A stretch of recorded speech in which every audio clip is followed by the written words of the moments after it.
Here's what it was, man. It's kind of like I had my hair for, gosh, I don't know, 10 years. Maybe it'd been that long, maybe longer, 50. I don't even remember how long I had it that long. But after being that and walking around again with my hair on my face, and I had this scowl on my face, and I didn't like people. I mean, it was one of the.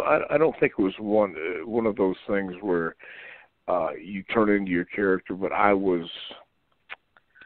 Let me see. How can I put this?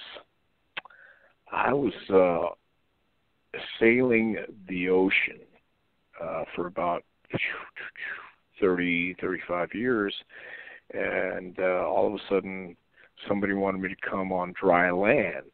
And if you do that, if you go to sea for a long time and you try to step on dry land after, it takes a while to get your legs back under you.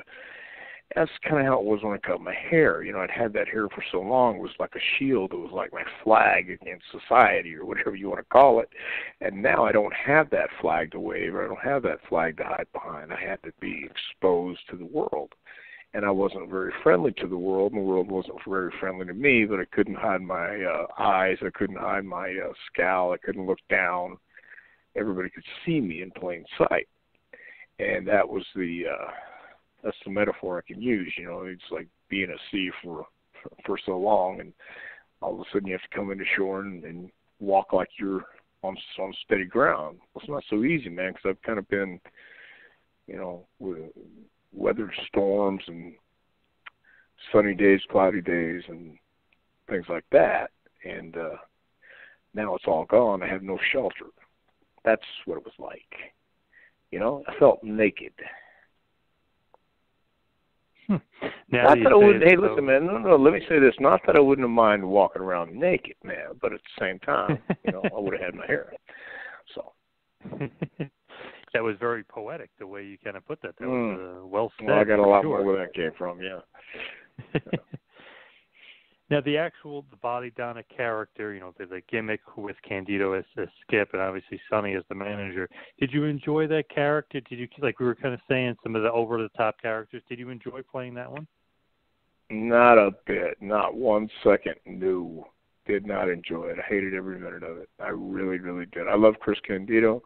I loved being around Chris. Chris was a good kid. He was very, very passionate about wrestling. But I hated the gimmick. I didn't know the gimmick. I didn't like the gimmick. I tried to be a gimmick. It wasn't me. I was so out of water. And at that time in my life, though, again, all these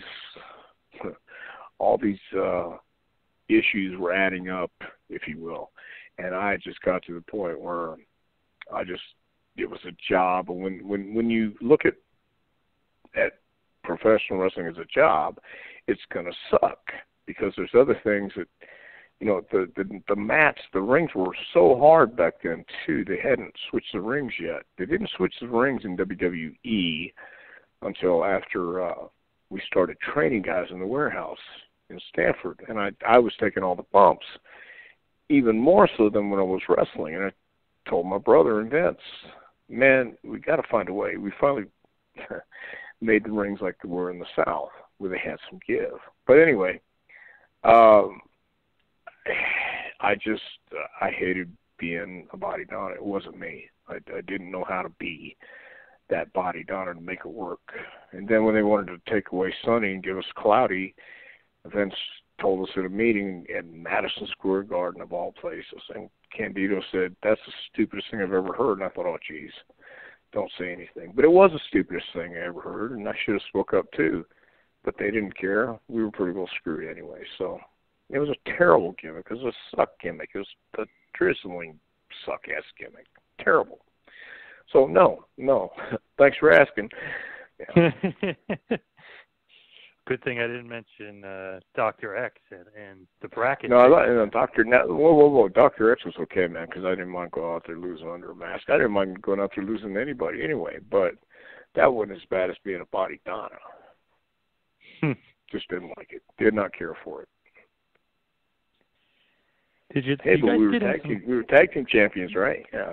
Yeah, I was going to say, you guys had some great matches with the Godwins and then ended up winning the tag team title, so it's not all that bad, right? I mean, there's some positives. Wait a minute. Well, okay, but there's the thing. I love Henry and Phineas, and they're two very, very good guys, but it was the Bodydonnas versus the Godwins. Look at the tag. Anyway, no, I'm not even going to go down this road. This is a terrible road to go down. The Godwins were great guys, but they sure aren't classic matches. They were what they were. So we did what we did, and we got through it. So when you guys are kind of the Bodydonnas, or even Dr. X or whatever, do you guys have any kind of clout at all, like it's with Vince? Like, can you say anything to him? Like, for instance, you didn't like the idea with Sonny being gone from the group or anything. Can you mention something to Vince and can kind of take it to him? Sure you could, and Chris did, but I didn't, because I didn't want to make any waves, and I really didn't care.